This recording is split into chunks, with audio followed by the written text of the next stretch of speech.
검찰에서의 제 역할은 지금 이제까지입니다. 그러나 제가 지금까지 해왔듯이 앞으로도 제가 어떤 위치에 있든지 자유민주주의와 국민을 보호하는 데 온 힘을 다하겠습니다. 지난 3월 4일 이 메시지를 끝으로 검찰총장에서 사퇴한 윤석열 전 총장이 대권 도전을 선언합니다.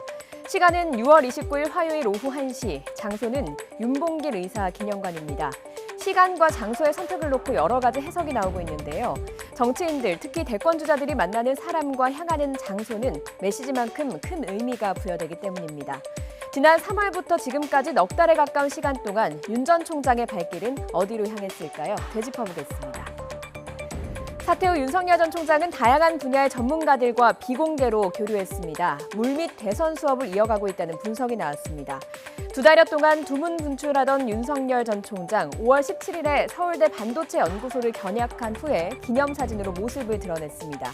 이후 강릉시의 한 식당에서 시민들과 기념사진을 찍었는데요. 이때는 국민의힘 권선동 의원을 만났습니다. 연희동 골목길을 찾아서 골목길 경제학자로 불리는 교수와 한 시사평론가와 함께 골목 상권을 둘러보기도 했죠.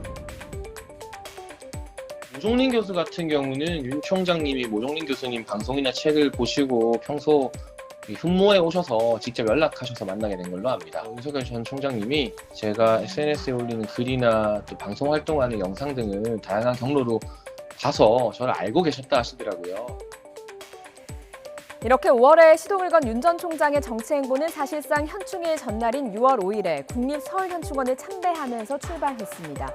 조국을 위해 희생하신 분들이 분노하지 않는 나라를 만들겠습니다. 이런 방명록 메시지는 사실상 대권 선언이라는 분석이 많았습니다.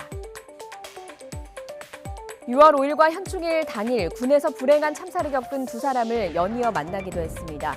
2017년 8월 경기도 철원 육군부대에서 발생한 K9 자주포 폭발로 부상당한 이찬호 씨를 만났고요. 그리고 2010년 천안함 생존 장병인 전준영 씨를 만나서 위로를 전하기도 했습니다. 여기까진 공식 행보는 아니었습니다. 윤 전 총장의 첫 공식 행보는 6월 9일 항일 독립운동가 이회영 기념관 개관식이었습니다. 검찰총장 사퇴 이후 모처럼 윤 전 총장의 목소리도 들을 수 있었습니다. 국민 여러분들의 또 기대 내지는 또 염려 이런 거 제가 다 경청하고 다 알고 있습니다. 여러분이 좀 지켜봐 주시길 제가 걸어가는 길을 보시면 차차 아시게 되지 않겠나 싶습니다. 하지만 이후 다시 윤석열 전 검찰총장을 직접 공개적으로 볼 수는 없었습니다. 이틀 뒤에 김대중 도서관에 방문했지만 문법이 틀린 방명록을 남겨서 이런저런 말을 남기기도 했습니다. 대변인을 선임하는 등 진영을 꾸리는 듯 했지만 열흘 만에 대변인이 사퇴하고 엑스파일이 공개되면서 전국의 핵으로 떠올랐습니다. 다음 주 윤봉길 의사 기념관에서 입을 열 윤석열 전 총장. 국민들도 이제 검사가 아닌 정치인 또 대권 주자로서의 윤석열에 대한 평가를 시작합니다.